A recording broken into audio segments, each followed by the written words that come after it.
Space capsules, poison dart firing cigarettes, little Nellie, safe crackers, flash paper, slides, microdots, collapsing bridges, and more as we decode the gadgets in You Only Live Twice. Hi, this is Dan Silvestri. Tom Pizzato. And Vicky Hodges. From SpyMovieNavigator.com. Join us as we're cracking the code of the gadgets used in the 1967 movie You Only Live Twice. We just released our Gadgets and Thunderballs podcast. Thunderball came out in 1965. And now, here we take apart the gadgets in You Only Live Twice, released in 1967. Oh, wow. Remember when you can go see a new Bond movie every other year? That was nice. All right, let's go. Okay, so let's start with the pre-title sequence of You Only Live Twice here. And there's a bunch of space stuff. And the only thing that we really would call a gadget, the way we look at them, is that maneuvering device that Chris uses on his extravehicular activity, or EVA. This was based on a real device, so it was cool to see. We discussed this more fully in our April 2021 podcast, You Only Live Twice, pre-title sequence decoded. Mm-hmm. Okay, so the pre-title sequence moves to Hong Kong, and we see Bond in bed. So it's Sean Connery in bed with Sai Chin. She never really gets a name. And she gets out of bed, and she pushes that button on the wall that pushes the bed back up into the wall. And I would call that a gadget. Other than that, this pre-title sequence is pretty gadget-free. Yeah, it's hard to say it's a gadget. But, I mean, you used to, with the beds that fold up into the wall, you had to lift them usually and push them up there. Yeah. So, okay, this one's got a button. Okay. We'll call it a side gadget. We talked about the term side gadget. And it's on the sidewall, too, which is perfect. It's on the sidewall, too, which is perfect. Wonderful thing. All right. The fake James Bond death here is cool. This is one of my favorite things, really. The James Bond death, fake one, and the burial at sea is great stunt. And the apparatus that allows Bond to breathe in the body bag until he's brought aboard the submarine is cool. So faking a spy's death, it was done in a 1936 film, Secret Agent, faked the death of a famous author and turned him into a spy, Ashenden. Then again in 1950s. Well, actually, we did a podcast on that movie as well. We did, and it's a great one. It's a great movie, actually. Go see that one. See that. I think you could see it on YouTube free. Yep. And then again, a 1956 film called Assignment Redhead, where they faked a death to catch a spy. So, yeah, it's been done before, but, we're good with this. It's fine. I like it. Like you were saying, you're not sure if that button was a gadget. I'm not sure the thing that allowed him to breathe in that, whatever you call it, that he was underwater in, is a gadget. I mean, it was a face mask and an oxygen tank. All right. It was wrapped up. It was all wrapped up, but. All right. So far in our podcast on gadgets in You Only Live Twice, we have no gadgets we're talking about. All right. We had the first one. Okay. We got one. Let's keep moving then. We'll find a gadget in here somewhere. Yeah, we've almost got to go 15 minutes more into the movie before we see the next gadget, which is the safe cracking device at Asato's office. This is smaller than the one used in On Her Majesty's Secret Service. Yeah. This one does not have a photocopier as part of the gadget, though. Yeah. I love that one in Her Majesty's Secret Service. One of my favourite gadgets. But this gadget is a nice electronical gadget that gets Bond easily into Mr. Asato's safe. Not sure if such devices existed then, and probably not that small. Yeah. We know safe crackers used diamond drills in the 1960s to drill into the safe, so it's a bit of a stretch. I don't know if you've ever seen anybody try to drill into a safe. I had a hotel room that the safe wouldn't open, and they had to come do that. That takes forever. Yeah, it's not too swift. No, and the hotel's not really happy because you've just toasted their in-wall safe. Yeah. All right, so... But wait, we missed a small gadget that M gave Bond in his briefing instructions. Really? Yeah. M gives Bond the name of a contact in Japan on flash paper. Now we're calling flash paper a gadget? Well, hey, this is the same type of paper magicians use, as it burns completely and virtually is smokeless and leaves no ash. How could that not be a gadget? So Bond looks at the contact name, then burns the flash paper, and poof, it's gone. Now, in 1967, was there flash paper? Gun cotton was invented by F.J. Otto in 1846. 1846? 1846. And became more and more sophisticated after that. So, nitrocellulose, which is flash paper, has been around for a long time. So, yeah, this is a real one. And it's a gadget. For something that's in this movie for like about 3 seconds, Maybe we're going not to take even. a little bit more time to talk about it because there's actually some controversy as to who created it. Oh. So you mentioned Otto. Yeah. I've also read that flash paper is credited to a French chemist, Henri Braconnot. Easy for you to years say. earlier. I'm sorry? Easy for you to say. Yeah, if I get the names wrong, I do apologize. But he actually invented this 14 years earlier than Otto. Okay. And then we had 2 more, I'm not even going to try to get their names right, scientists that also created something similar. And they came up with it about the same time as Otto did. Yeah. But Otto was the first to publish the process with John Holland's son getting the patent to it. So the flash paper history can create a heated discussion. Sorry. And poof, just like that, we're done with it. All right. So now let's get on to the next gadget, and we'll talk about Tanaka's slide. Yeah, okay. This is the one that allows Bond to make a grand entrance into Tanaka's office. Aki leads him down that path and then activates a trap door, which plunges Bond into the slide and into the office. It's a really nice touch. It's a cool scene because Bond was totally duped, and he gets chastised by Tanaka for it. Yeah, He says, I was surprised how easy it was to get you here. Yeah. But he was duped by agents on his side, fortunately. And this is the kind of gadget that I totally would believe. Yeah, it looks fun, actually. I think that's a fun gadget. I'd like to have a go on that, to be honest. Yeah. And Tanaka's comment on Bond, I mean, that was pretty insightful about how easy it was to get Bond and trap him like that and fool him. I mean, you got to wonder. It's like, man. All it takes with Bond is give him a pretty woman and he's done. Chasing him. And Tanaka shows Bond that when he first comes into the building, he is being tracked on a closed-circuit camera. And he shows Bond the monitors, showing exactly that. Closed-circuit TV cameras, while not widely available for commercial use even in the late 1960s, this was a great little device used by Tanaka to track what is happening around his hidden headquarters. Nice. So at this time, this was a high-tech device. Now, of course, in the U.S., there are cameras everywhere watching everything, even traffic lights, to see who violates a traffic law so they can send you a fine to pay through the mail. Nice. So Italy does that. I've gotten, I think 6 tickets from driving in Italy. Okay. Through that means. All right. Don't ride with Tom in Italy. Okay. It's not. Right. It's just not in the U.S. Well, I don't understand the signs. Okay. There's your excuse. I've had another occurrence of that. Yeah. I'm sorry. I don't read Italian. I don't. If they're international signs, they all mean the same thing everywhere. Okay. Another small gadget was the micro dot on the photo of the ship and the strip of land that Bond and Tanaka look at on the train. Was this possible then? Of course it was. Microdots were first invented in 1870 to make messages smaller for carrier pigeons to carry in World War I and II, and they were used to pass messages through postal channels. We see the use of microdots in the 2006 movie Mission Impossible 3, with a microdot in a postage stamp. In the 1966 comedy spy movie Arabesque, a microdot was hidden on the parchment of hieroglyphs. They were also used as plot points in the television series Get Smart, It Takes a Thief, and The Avengers, among others. So even though this was a small plot point, pun intended, these things are real and used by spies. Yeah, it's a good thing. Microdots. I mean, it's amazing how much information you can put on something that small. Yeah. Yeah. Especially back then. So we talked about the breaking in Osato's safe in here. But here at the meeting with Osato and Helga Brandt, we see a couple of smaller gadgets. One is another closed-circuit camera system, like the one we saw in Tanaka's headquarters, but not as slick as Tanaka's. But even this less high-tech tracking camera system is a gadget. Osato's staff is watching Bond in Osato's office using a Burroughs computer and a small screen. So this is pretty easy to believe. Now this is a gadget that you're talking about here. Yeah. And the real life, and I'm, you know me in computers, right? But the real life computer wouldn't have been used for this task.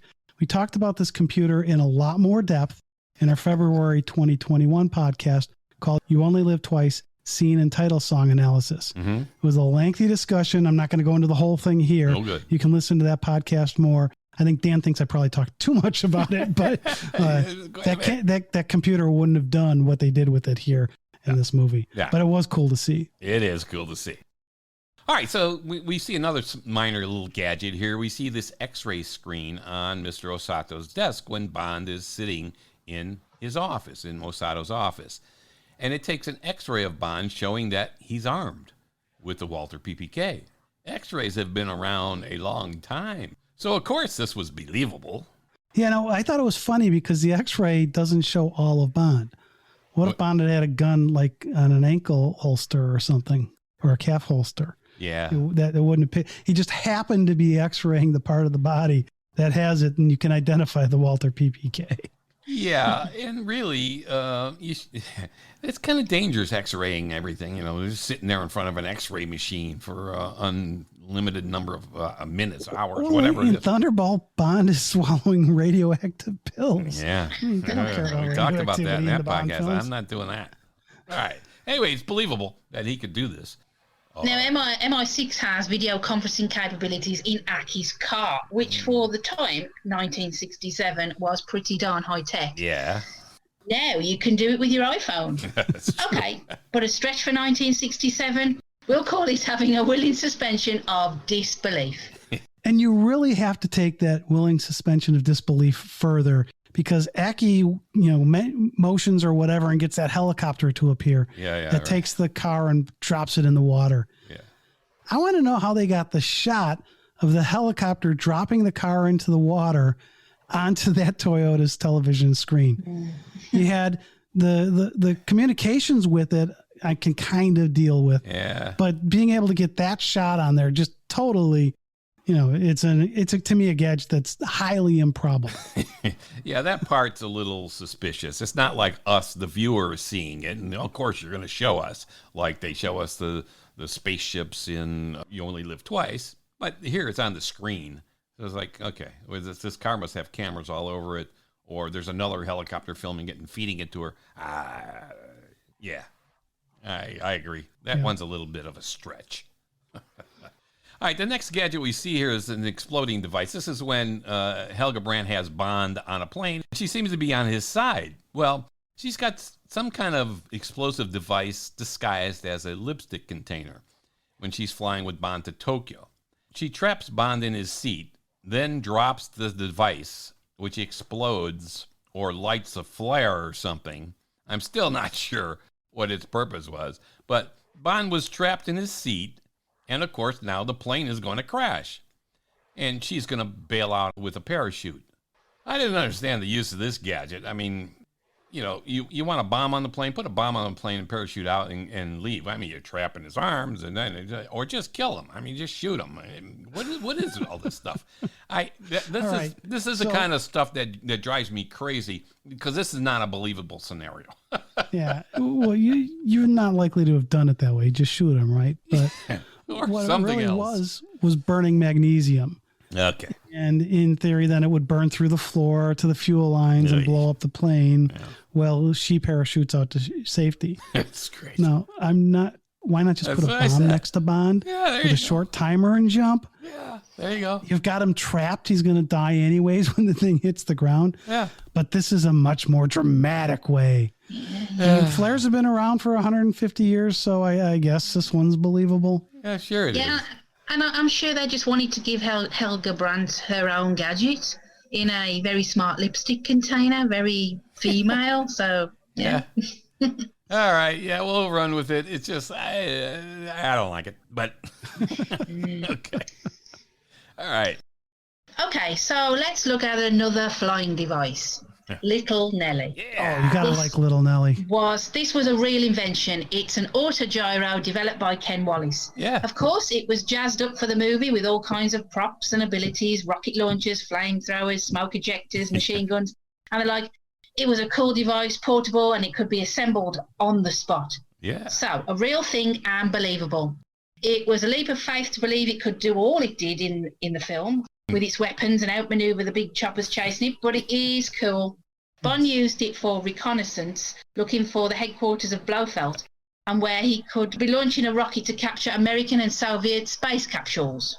Now, to me, the thing about this Little Nellie thing was, first, it's a cool looking device. Yes, it is. But I love that Q came with it. because Bond had asked for his father. Yeah, So again, they're showing you this is a gadgety kind of thing because Q's bringing it to him instead of there being this thing just being there all set up or anything. You get to see how it gets set up. I just love the way they gadgetized the autogyro here. Yeah, and it's believable that he wouldn't be carrying this around with him anywhere, obviously, and that he'd have to send for it. And that, hey, you could believe that this little gadget would be sitting in the warehouse for Q saying, hey, I made this thing. It's going to come in handy sometime. And here's a use for it. So all of it was believable, and it's a real device. That's all cool. I loved it. Yep. I love little Nellie. Yeah, me too. Great stuff. Yeah. All right. So let's get to the volcano, because I think that's like the biggest high-tech toy in the entire movie. And a set that costs... And it's a great set. Yeah, it's a set that cost like $1 million, I think, at the time to build, which is a heck of a lot of money. So this is high-tech here, as high-tech as you can get. So when Mr. Osato and Helga Brandt are called to Blofeld's office, they're told that Bond is not dead and that Helga's attempt at killing Bond failed. She should have used the bomb. Should he use the bomb? Right, Vicky? Just shoot him. We say that or shoot him. When will they learn? So, anyway, it's never good to fail when you're working for these bad guys, because especially Blofeld. Blofeld has a history, as we know, of taking care of his agents that don't do their job. So there's this nice little metal bridge crossing a moat with piranhas in it. Well, everyone keeps piranhas. You know, that's a nice little fish to keep around your place. Pleasant little fish. Yeah. So Mr. Osato crosses the bridge, but when Helga Brandt begins to cross, Blofeld activates a release that collapses the bridge into a slide, and Helga gets dropped into the water with the hungry piranha below. Oh, yeah. It's somewhat similar to the trapdoor in the floor from which Bond falls onto the slide we talked about earlier when he met Tanaka for the first time. This is a side gadget, but it illustrates how evil Blofeld is and adds to the overall atmosphere of a Bond film. Again, if you fail Blofeld, you are in serious trouble. Right, Kronstein? Brandt? Number 9? Yeah. Oh, and the way he does it, right? So, when these other people you've mentioned, they didn't know they were going to get killed then. Yeah. No. Helga just saw Osato walk across that bridge. There's no problem. Yeah. Mm-hmm. Yeah. It's, he's good. Blofeld is consistent. All right. So then moving forward here, we get our Q branch moment, but it's not with Q, it's with Tanaka, where Tanaka takes Bond into that ninja training camp. I love that. We see Japanese throwing stars used. Yeah. These are real gadgets, but most non-Asians at the time wouldn't have seen them before this movie. So Tanaka shows Bond around and he gets to the other gadgets. And first we see a gun that looks fictitious called a rocket gun. That actually was a real gun, and the bullet gets fired from the gun with no spin, and then the rocket engages and shoots it towards the target. It's kind of a bizarre concept. Yeah, it is a bizarre concept. And because real bullets work pretty good. It's well, actually not, because this gun never took off. It was real, but it never took off because of the no spin and then the propulsion from the rocket. It wasn't very accurate. But I'm saying real bullets and real guns, they work pretty well. This is an invention that didn't work all that well, right? Right, but it was a real gun. Yeah, it was a real gun. Yeah. Okay. And we talk a lot more about this again back in that February 2021 podcast, You Only Live Twice, Scene and Title Song Analysis, if you want to learn more about that rocket gun. Yeah. Right. So then in this Tanaka Q lab, if you will, we then see the exploding dart firing cigarette. It can save your life, this cigarette. I love that. So again, real darts, real rocket guns, they've been used in the real espionage world. So this concept is real. We don't know about firing from a cigarette as far as we know, but we're okay with this. They've had exploding cigarette loads for years in gag shops. I'm not sure about shooting a projectile with one, but it's definitely something that sounds feasible. Yeah, the little loads, they used to sell these little things that were like a grain of rice, and you would stick it in the end of a cigarette. And we actually did that to my aunt when we were children.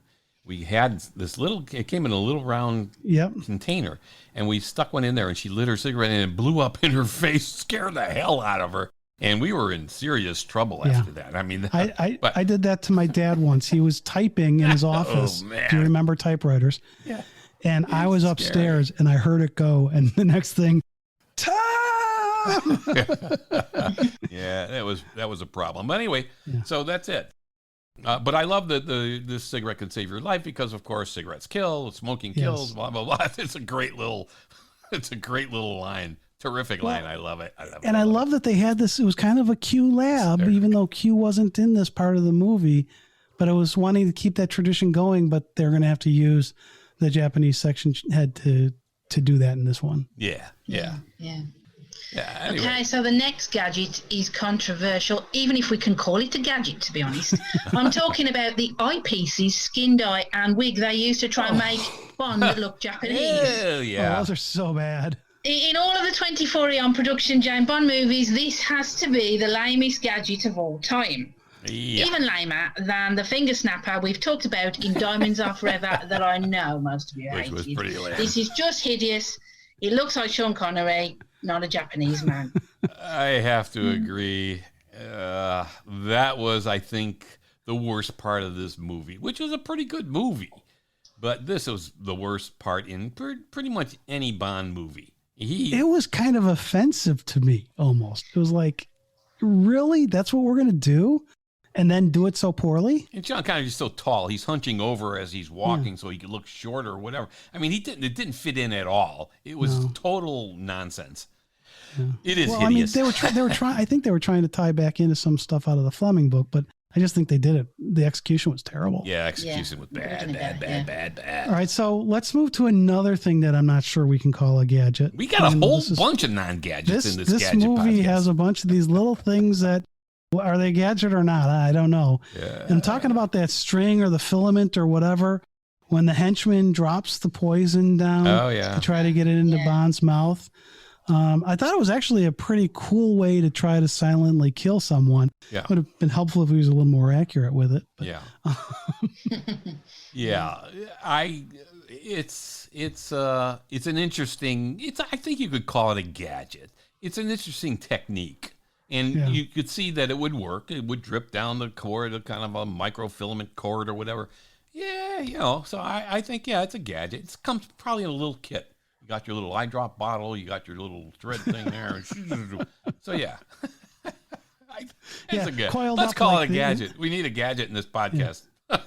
Coiled up like that little detonation device that Bond has in Moonraker when the rocket's going to go and they're underneath the rocket. Yeah. Right. I could totally see it like that. So there you go. Yeah. All right. Back at that ninja training camp where Bond is trying to learn how to fight like a ninja, the guy he's fighting with is fighting with bamboo canes and has a knife come out of the end of it like a stiletto. So basically, that's pretty easy to believe. I didn't understand why this was a time to train Bond to be a ninja because you can't really do that overnight. But it's Bond. What can they? What a stiletto type thing coming out of the end of a bamboo shoot. Yeah, that I believe. This was a cute totally gadget. believable gadget to me. Yeah, it's a nice gadget. And that's the last real gadget we see, because the last 35 minutes of the movie are the wedding, the gas-filled cave, and the volcano scenes, and the fight. The only gadget we see in those scenes is the dart-firing cigarette being used that Tanaka gave Bond earlier. Yeah. One could argue that the volcano lair is a big gadget itself with the way the roof works, but I think we'll leave it at that. Anyone else? I think we can leave it at that, too. Yeah. I mean, the volcano is one enormous gadget, I guess, with the impenetrable walls, which can be penetrated, and the set is fantastic. One of the best sets, I think, in any Bond movie ever. Very, very cool set. I don't know that I'd call it a gadget, but it's they'd cool be hard pressed to come up with. And there's lots of electronics in it that maybe you would call a gadget, but I think we're leaving that at the right place. Yeah, and it's certainly a gadget that Bond can't put in his pocket, like the finger snapper. All right, that's a wrap. We had fun decoding the gadgets, and you only live twice, and some of the non-gadgets too. If we missed any, let us know. This has been Dan Silvestri. Tom Pizzato. And Vicky Hodges. The SpyMovieNavigator.com. Please subscribe to our show, Cracking the Code of Spy Movies, on YouTube and through your favorite podcast app right now. Follow us on Facebook, Twitter, and Instagram, too. Tell a friend about our show. Thanks for listening. We appreciate it.